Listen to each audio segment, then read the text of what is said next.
Sell the click and let the landing page sell the product. Yeah.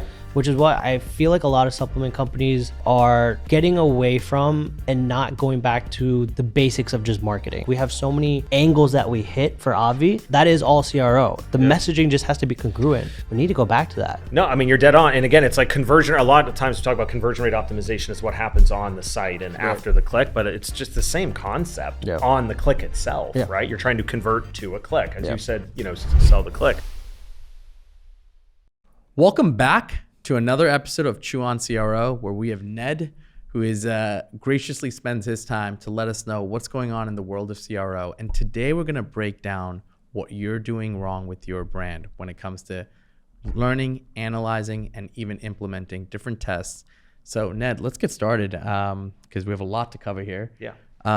Just from a starting point, whether you're a brand small starting off to sizable and scaled to a decent size, what are some of those places where you can pinpoint what people are doing wrong? Yeah. I think a lot of brands, especially like early stage brands, I think misunderstand what stage they're actually at and just like the general life cycle and the development of a brand to begin with. You'll talk to an early stage brand and they're like, how do I scale my ads? And it's like, you don't even have a repeat rate yet. You know what I mean? Like you got to kind of get to some degree of product market fit here. So there's different stages generally you kind of want to strat your brand into and just understand based on what stage you're at, what you should be looking at. Like what are the actual metrics that matter at that stage? Because they differ, Yep. I mean, our largest client now, obviously we're kind of post-acquisition. I mean, they're in just about the $1 billion mark a year in D2C revenue online, just like crazy. That's a very different metric conversation than like we're doing 10,000 a month. Our customers seem to love us. How do we get to 100,000 a month? How do we get to $1 million a month, et cetera? I mean, just completely different stages of a brand. And so kind of the first one is always, I think it's kind of defined as like the empathetic stage, right? Which is like you have an idea and does like anyone care at all? You know what I mean? Like we're going to go create this product, this service. This is where you're talking to like friends, family, focus groups, et cetera. Ideally, maybe you have some degree of a prototype of the product or the service. You're sharing it and you're getting feedback. A lot of this is anecdotal. A lot of it's subjective, but you're trying to get feedback from people. That's right. Just evaluate like, is this actually something that people would be interested in at all, right? So in those early stages, it's literally metrics like, do people call you back? Do they actually use the product that you gave them for free? You know what I mean? Or is it just collecting dust on the shelf? If you actually start selling it a little bit online, do you have any degree, believe it or not, of repeat purchase? Yep. A lot of time we look at repeat purchase because it's considered bottom of the funnel as like going chronologically, like, oh, let's talk about awareness. Then we'll get into acquisition. Then we'll get into activation. Then we'll get into repeat rate. And it's like, flip that on its head. Yeah.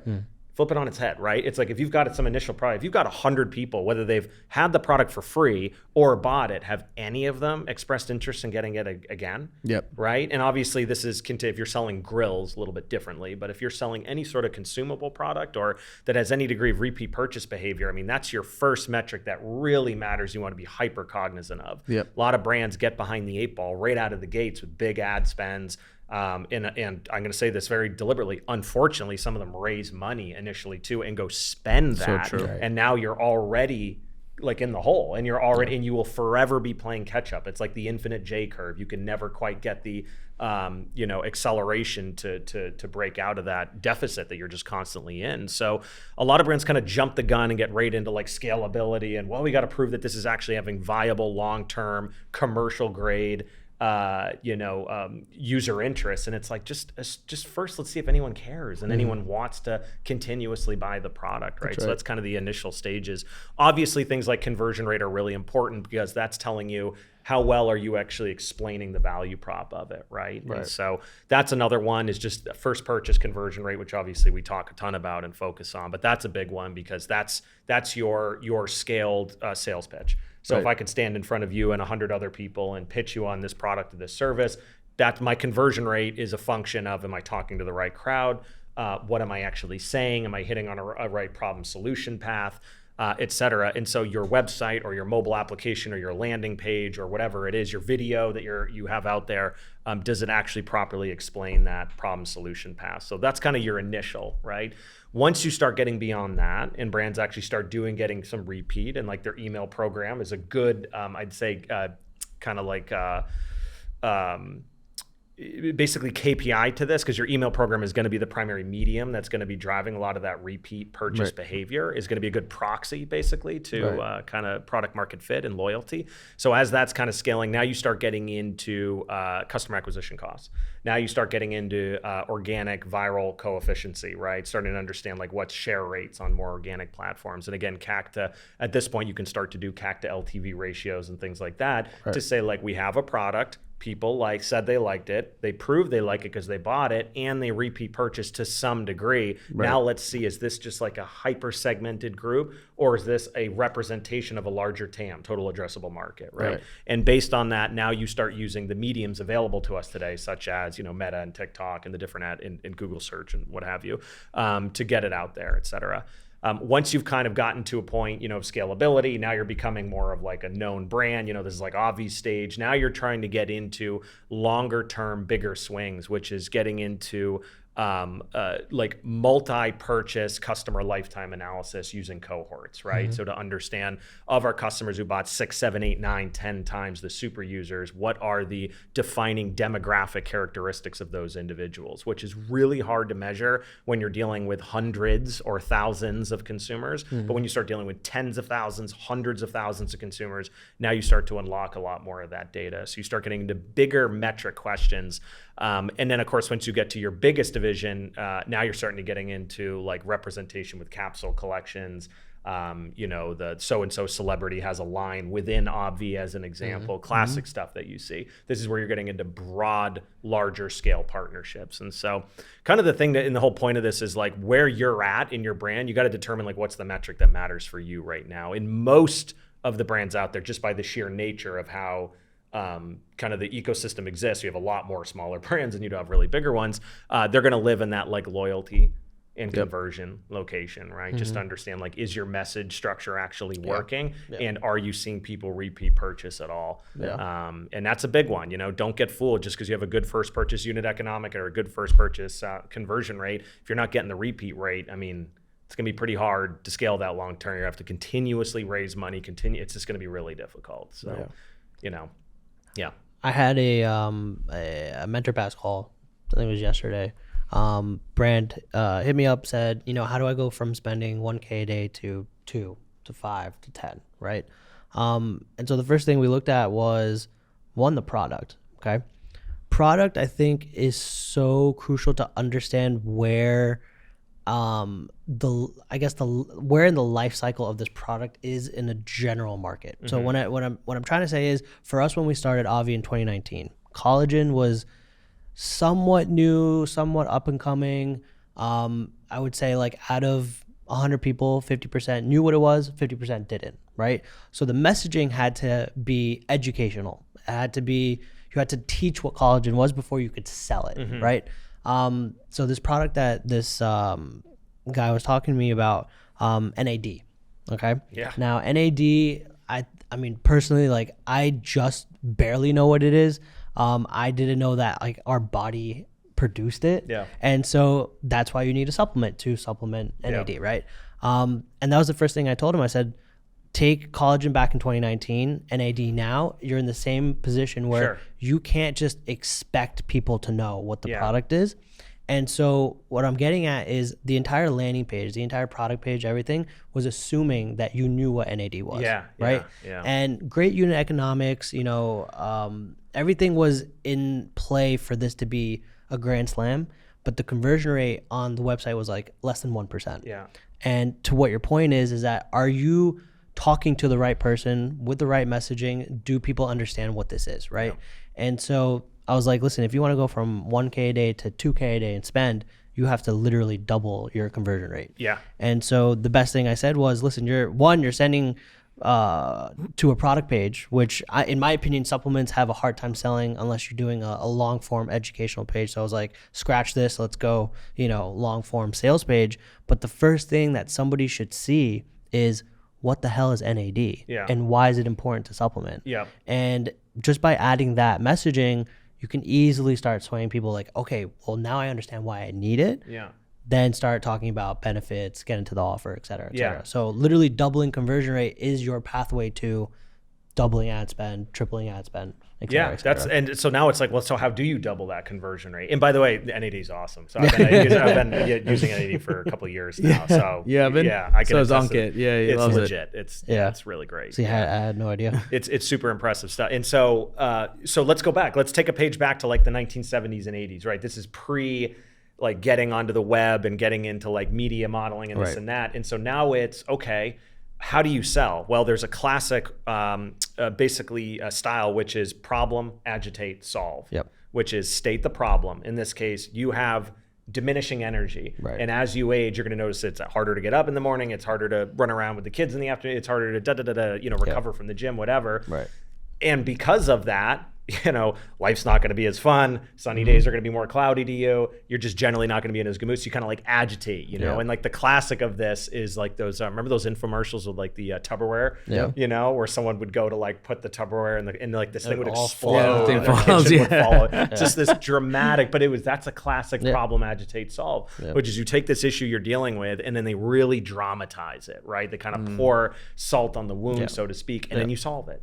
And so that, if I were talking to that individual, I'd be like, go back to first principles and think about a problem-Agitate-Solve message architecture there, right? So it's like, don't start out about you're the best at NAD or delivering Exactly. NAD or you have the cheapest or you have the whatever it is. It's like, talk about the real problem that you're solving here, right? Which is, anything relating to energy, et cetera. And then it's like, now solve or agitate it, right? Make it worse, really catch their attention, and then bring it back home and solve that, right? So, no, it's really good advice, but yeah, I mean, it's so like that's, for a brand like that, that's likely what they'd have to do right out of the gates. And then again, kind of going back to what we just spoke on, it's like, well, it sounds like they're relatively early stage based on the amount that they're spending, what you stated. So it's like, okay, what is your repeat rate like, right? I mean, NAD is a continual thing that you're doing, right? Whether you're doing it by IV or injection or whatever it's going to be. So it's like, is there repeat data or not? Because if there isn't, then we have another more structural problem you need to look at. I would assume there is, because it's not like he invented NAD, you know what I mean? Like this is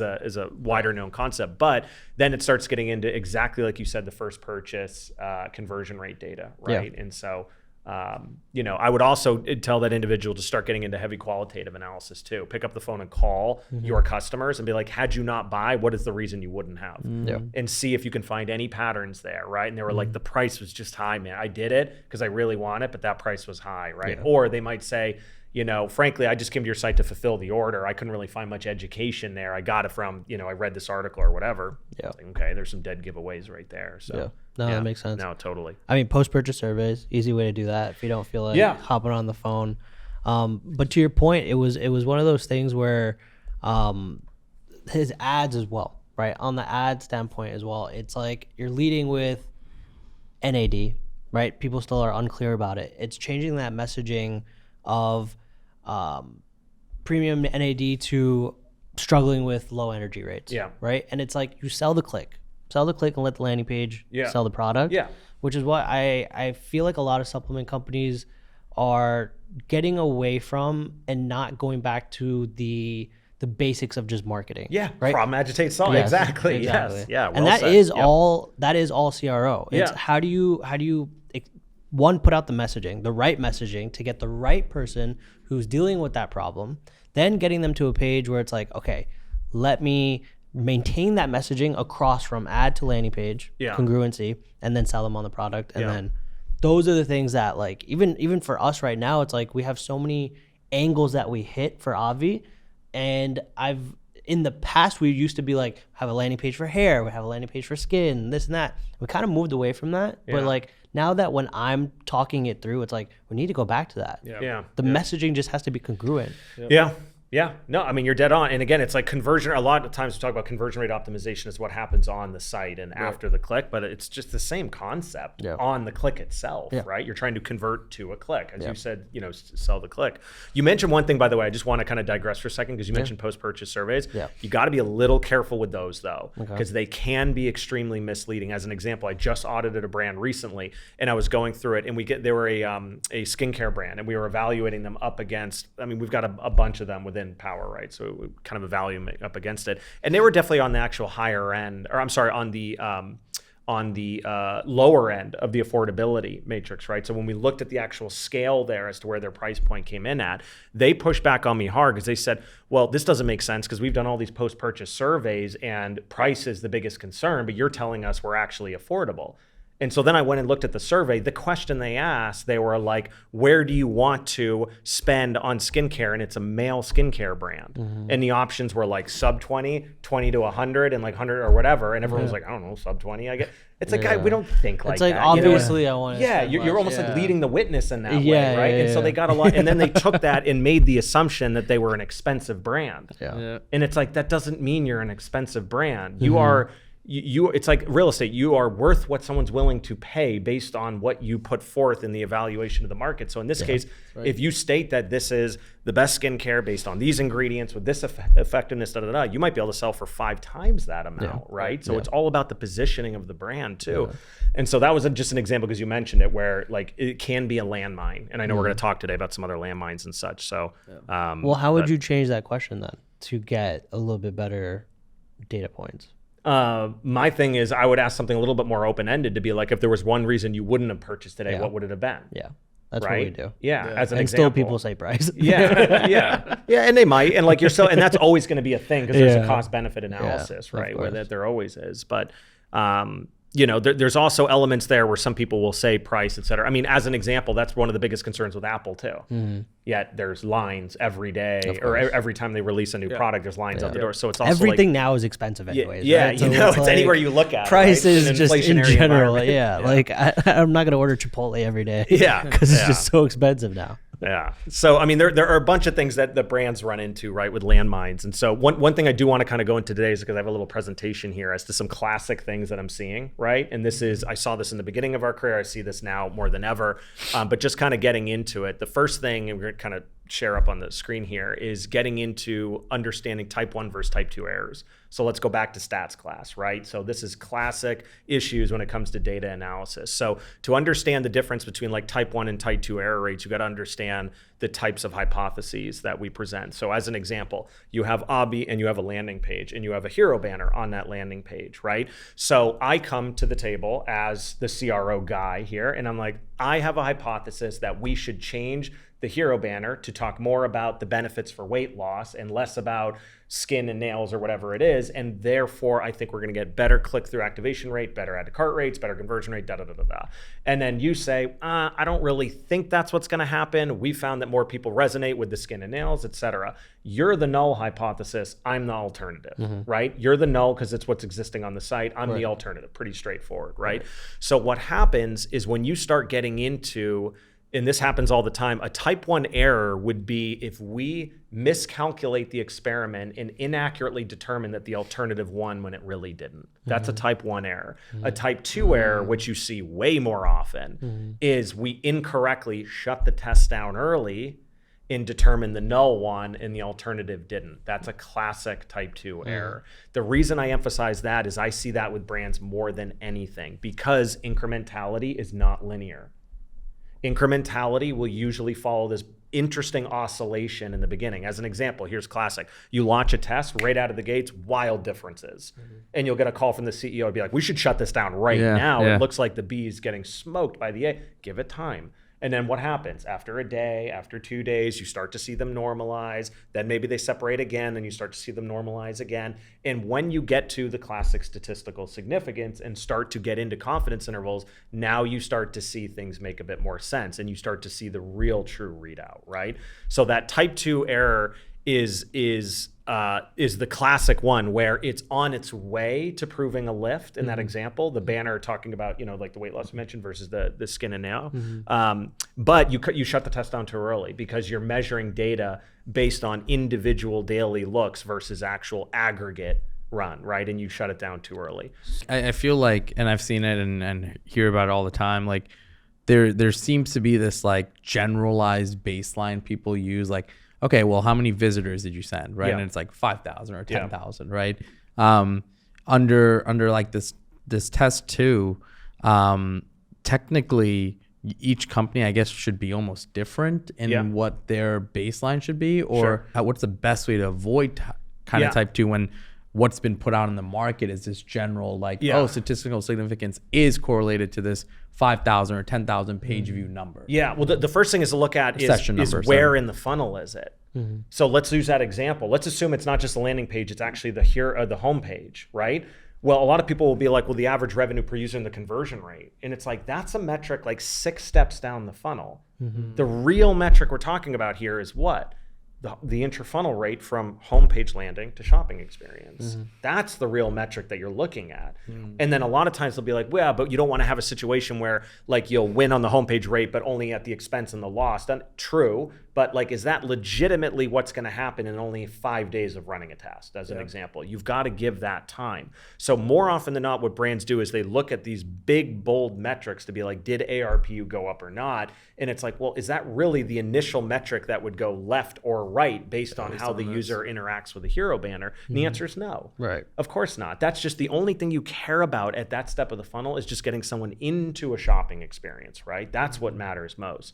So that's the first thing, is where it is in the funnel. What's also interesting in the funnel, we've talked about this on a previous episode, is the composition of users is going to change dramatically based on whether you're top of funnel, like mobile landing, versus bottom of funnel. As an example, the typical checkout page will have a, 5% of total site traffic will ever even get there. Right. So if you're running an experiment on the checkout page, that's a 5% segment of the total 100% that was existing on the site in that window. Those are very different composed users, right? People who are at the very top of funnel are everything from I came here with the intention to buy on one end of the spectrum, all the way to people who are like, what is this and how did I get here on the other end of the spectrum. You don't find that kind of left audience there when you start getting into the bottom funnel, because they would have abandoned long before. That's right. Right. So now you start getting into different mentalities. If someone's at a cart step or a checkout step, as an example, and you're running an experiment there, well, what's really going on? Well, they have an item in cart. They've already shown you with action on the site that they've expressed interest. So because of that,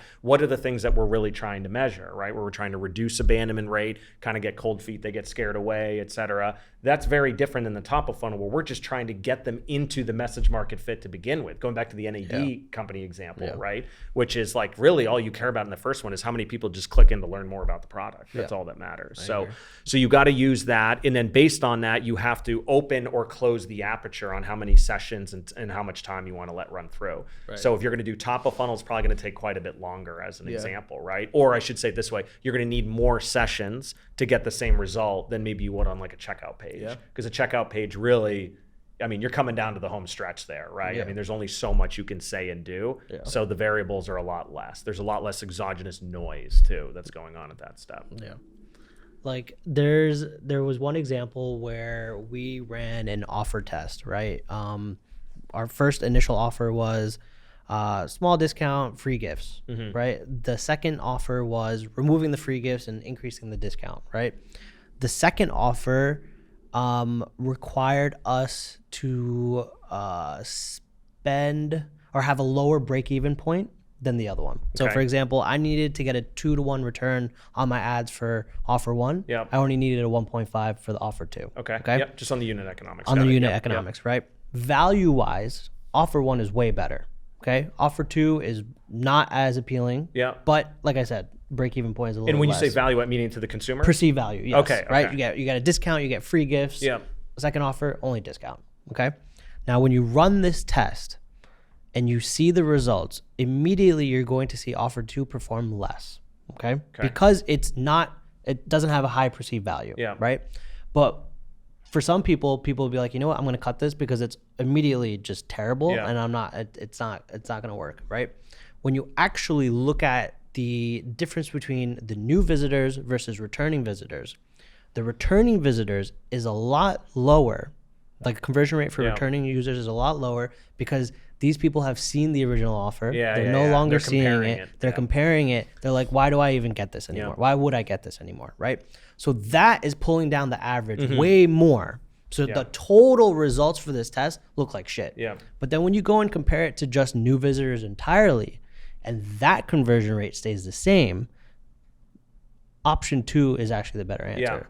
And so when you look at it from just like the overall picture and it's like, oh yeah, it doesn't perform as well, you'd immediately want to stop it. But then when you start looking into the different cohorts or the behaviors for different types of traffic, that's where I think people forget to do. Yeah. And that's where they end the test a little bit earlier and not make the right decision. And that's an awesome example, right? Because now you're getting into the last step of the process, which is the analysis of it. So a lot of times people will be like, well, it lost. It's like, this sounds super cliche, kind of corny to say, but there's really no such thing as a loss. Right. It's like, okay, if the alternative hypothesis didn't beat the null, then that means I would turn back from a scientific perspective and say, can we thus disprove the alternative? Right. And say that hero banner will not work. Are you comfortable with making that definitive statement? And normally that's a bold statement to make, right? That's a little uncomfortable. So in that state, that's where you go like, well, hold on a second. Let me look again. And then sure enough, you found that there were nuances to it that made it win or not win or what have you. And in this case,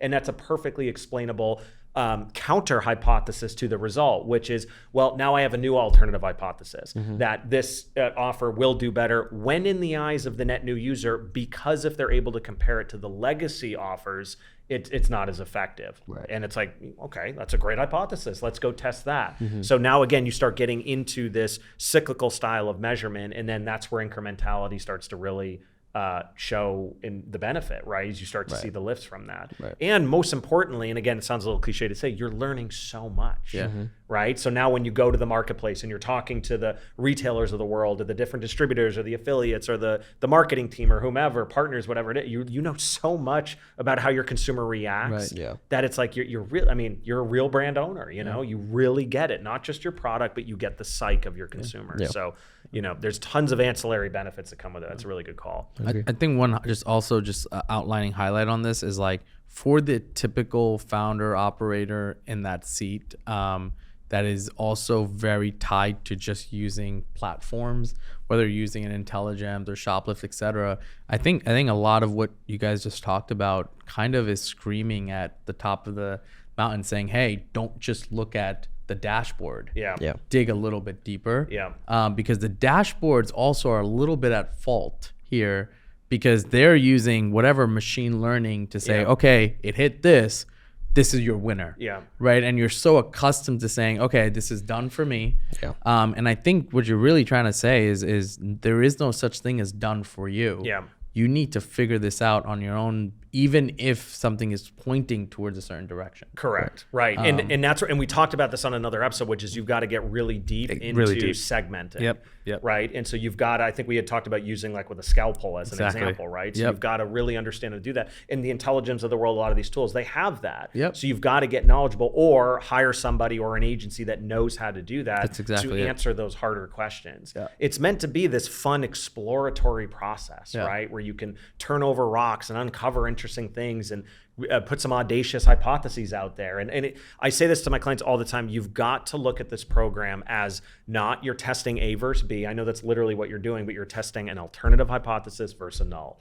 And that's a very big difference because if it loses, it just means that you disproved, or did you, the alternative hypothesis, hence back to your point where getting deeper into the granularity of the test can uncover all sorts of really interesting stuff. So another issue I see all the time is correlation versus causation. This is a big one, right? And this is kind of a fun slide, right? So here's a classic example to show this, right? And I'm going to show this kind of a little bit animated here, but if you take a look at these two lines that you see here, and I were to ask you, and you can't see anything about outside of the x-axis here that's time. You don't know anything really what y even is or what we're looking at in terms of these two lines. But if I were to ask you, is the blue line as an example causally impacted, or does the orange line have a causal impact on the blue line? A lot of people would assume yes, because notice every time this moves, it moves up, blue goes right with it. The second it plateaus, blue does the same thing. And then orange starts to fall down and blue falls right in lockstep with it, right? Until I show you that this is ice cream sales in drowning deaths. That's crazy. Which this is a classic example of mistaking causation versus correlation. Now, the reason why is these two things, selling of ice cream sales, and drowning incidents, unfortunately, are not causal of one another. They are correlated. And that's the difference. They both have a common causal factor, which is heat in summertime. So that's the difference. A lot of times I hear people interchange these words like, oh, the usage of the free gift offer is causal of conversion rate. And it's like, well, is it causal or is it just correlated? Because then you go back and found out that you targeted a whole new different ad set or you launched a whole new product. And it's like, I mean, these are things that people may have done anyways with or without that offer as an example. So like, this is where you've got to really ask some of these hard questions to understand. And as you just saw right here, had I not told you what those were, like intellectually understanding what they are now, that you could easily see, I certainly could have made that mistake, being like, that looks causal to me. right. Yeah. So this is where you've got to really dig in and ask hard questions, right? Is it actually causal, or is it correlated? And so this is, it's kind of a cheeky example, but it's a, it's a fun way to describe, the issue there. And I see, again, a lot of clients fall into that. Another one is understanding the difference between like segments and cohorts, et cetera, right? So this starts getting into how you A/B test versus multivariate tests, et cetera. So when you're getting into A/B versus like multivariate testing as an example, so A/B testing is really, really good for being like the antidote to type 1 and type 2 errors, right? That we spoke about before, which is you incorrectly assume that the hero banner will not make a move when in reality it will, or you incorrectly assume it will make a move when it actually will not, right? A/B testing is the most objective way to measure that as an example. Now, the other to look at, of course, is getting into multivariate experimentation, which is basically you take several changes at once on a given view or a given page or whatever it is, and you start to basically you start to put together different iterations of those different variables that are changing to determine what is the winning variant, right? We do this with homepage testing a lot, where we'll create 6, 7, 8 different homepages with different hierarchical orders of content blocks to determine what drives more people down funnel. So this is a really good way to be like an antidote to the correlation versus causation problem as an example, because sometimes if you're running multivariate tests, you've changed so many variables that you kind of eliminate the ability to fall into that trap a lot. So these are two different tools that you want to use all the time, is A/B and multivariate. Cohorts versus segments is another one. So like a segment is when you take a single attribute as the common denominator and you take everybody that has that. Like I want to look at all mobile users, right? I want to look at everybody who's 55 plus as an example. I want to look at everybody who passed through this blog page or this education page or watched that video, right? That would be a segment of users. I see clients, or I should just say people in general, oftentimes get that wrong. They'll be like, oh, the cohort of people. That's not a cohort. That's a segment, right? A cohort is when you're looking specifically at people who are similar across the timeline. So the classic example of this is like the January new customers you acquired in 2024, that is a cohort. Right. And so now you're going to measure that cohort. There was a defined beginning, there was a defined end of the cohort, and now you're going to take that, call it a group, or that team of people, and you're going to evaluate their performance over time. Others. Exactly, and you're going to measure them up against who? Last year's January or December, and here's a classic example, is using cohort analysis to determine people you acquire in November, December. Are they better or worse customers in the long run, right? Why? Because they're typically coming in high promotional periods. So really important there that you kind of understand the difference between segments, cohorts, A/B, and multivariate tests. Another one that's really important. And this is one of my favorite little exercises here, right? So I'm going to do a determine which one of these companies you guys thinks is better, right? And the point of this exercise we're going to show right here is to understand that if you look at data in slightly different ways, you can come to completely different conclusions, right? So the first thing is we have company one, and what we're looking at here is just simply a January through May, very, very little basic chart right here, and we're going to talk about the average revenue per customer, right? So in January, it was $50. In February, it goes to 45. In March, it drops to 43. In April, it drops to 41. And then May, you start to see it uptick a little bit again to 44, right? Company two, now we're going to evaluate with them just a different way. We're going to look at them through cohort analysis. So we're going to say, what is the first month, first purchase average revenue per user, right? Getting into more unit economics, right? So we're going to see January month one was also $50. Month two, it drops to 30, meaning the cohort of audience who came in January, their value add in terms of their second purchases in February was $30. They go down now to 20, then 10, then 5. But now we look at the February new customers that we acquire. What's their first month average revenue per user? And we see it's 60, right? Then it drops down to 40, then 30, then 20, et cetera, goes down. Then we look at March, goes up to 70. Then we look at April, goes to 75, all the way to May. And our first month, first purchase average revenue per user for the May cohort is $90. Wow. So then the question would be, which company is doing better? Just based off of like the numbers, it feels like the AOV for company 2 is increasing. Right. But I already know that's definitely going to be wrong, right? Well, you that's what everybody thinks, right? I guess because you look at the first purchase, you see that's going up dramatically. The reality is it's the same company. That's crazy. It's the same. I'm just looking at it through. This is a trick question. It's a trick question. So it's the exact same company. So you can see now that the reason why when you're using average revenue per customer, and I actually had a client that was trying to raise money using average revenue per customer as one of their key metrics to it. Yeah. And this is going to sound hero. I wasn't that instrumental on it, but they were having a lot of trouble with it. And one of the things we did is I was like, why don't we shift around the narrative here? Because you're basically using a skewed way of looking at it. Talk about the massive improvements you have on first purchase acquisition, right? And they close around, right? And again, it sounds like it's like, oh, that was the biggest. There was other factors that came in, but that was a big difference. But it's important because it's like, whoa, who cares what that January cohort's doing in May? That they had the crummy experience that we had in January. We're so much better now. Our products evolved so much since then that it's not about how January customers are doing in May. It's about how our May customers doing in May, right? Because it's their first experience. That's right. So this is getting back into using net new users, first time visit, mobile, right from paid media as an example, using these bellwether audiences, segments of audiences as an example to be your barometer to success or not. Right. And so this is just a classic example here where just using the cohorts can completely change. And all of a sudden you go from like, man, we're struggling to like, oh, we're actually doing really well. So what do you tell to the people who are like also just so LTV driven, where like in a way, looking at January customers going into May, there is some level of correlation to like them looking at LTV in that perspective, right? Is then an LTV should still be a lead metric, or only if you're looking at maybe how much to spend or whatnot. I mean, LTV is extremely misleading for early stage brands, right? Not the least of which you don't have that much time to work with, but also, I mean, anyone who's watching this that has a true early stage brand, it's like, let's assume you started this in January 2022. It's like, are you the same as when you were that? Exactly. They immediately they're like, we're so much better. Yeah. We've overhauled the packaging 6 times. We've redesigned the website 19 times. We've run 500 experiments. So when does LTV actually ever make sense if you're always improving? Well, that's just it. You've got to take this with a major grain of salt, because if you're blending in all of, say, hypothetically 2022 customers who experienced the old bad version, or maybe you had products that weren't as exciting. Maybe you released a new product that became your new hero.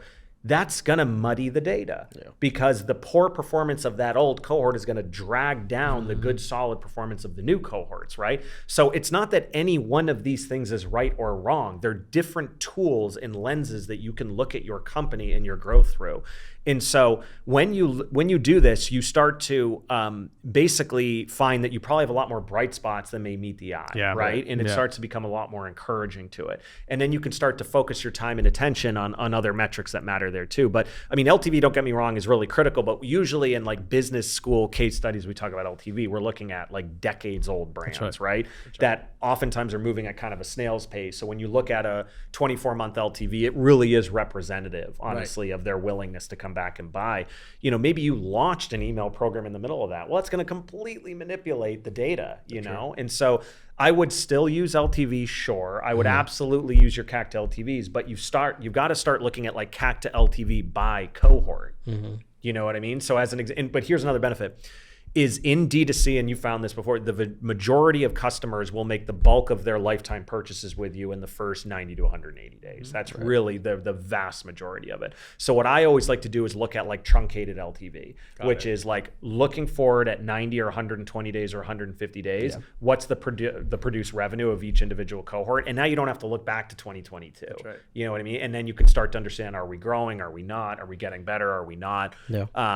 And this kind of goes a little bit without saying, but another thing I see brands, and believe it or not, get wrong all the time is they don't annotate. So as an example, they did something in October, and now they're looking at it and they're going, man, October cohort kicked ass. This is great. And then they're going, what did we do in October? And again, like everyone's so busy and you're running and you're managing so many teams and agencies and freelancers. Such a good call out. You can't even remember. So you've got to annotate. And Google really helped us by removing annotation from GA4. So that was awesome. But like, you've got to create a manual annotation to remember this, because that will be the difference between going in circles and landing. Any on. good system for that? Like, or have you just like told people like even just put a track on a Google sheet and just like write down something? Like, I'm surprised there isn't a tool that can also just like there may be honestly. To me, you it has to be department specific, right? Yeah. So you want to get exactly email team, what changes did you make, et cetera, in the month of October, paid media team, product team, et cetera. And then also talk to the tech team, like, did we have any outages? Yeah, that was where our hero product went out of stock, and then the add to cart button broke, or like if Facebook had an outage, or Facebook had an outage or something like that. So these are all the exogenous maybe things that it's you great could or call couldn't out. control. We always talk about like what are we gonna do next, but we barely talk about what we did. So really important to use that. So that's hopefully helpful. Just a number of I call them landmines to look out for there that I see more and more brands just kind of miss or get wrong, and it can create some pretty disastrous effects sometimes. So want to do Chew? Yeah, let's do it. I know we talked a lot about different jam-packed in such a short amount of time. What's one thing out of everything we spoke about that you want viewers or listeners to take back and implement right away? Stop looking at it as a test and an A versus B. Look at it as a hypothesis versus a hypothesis. And if you're willing to say that B won or lost, be prepared to say that that hypothesis is definitively not true. That's a bold thing to have to say. Chew on that. Wow. If you want more from us, follow us on Twitter, follow us on Instagram, follow us on TikTok, and check out the website chewonthis.io.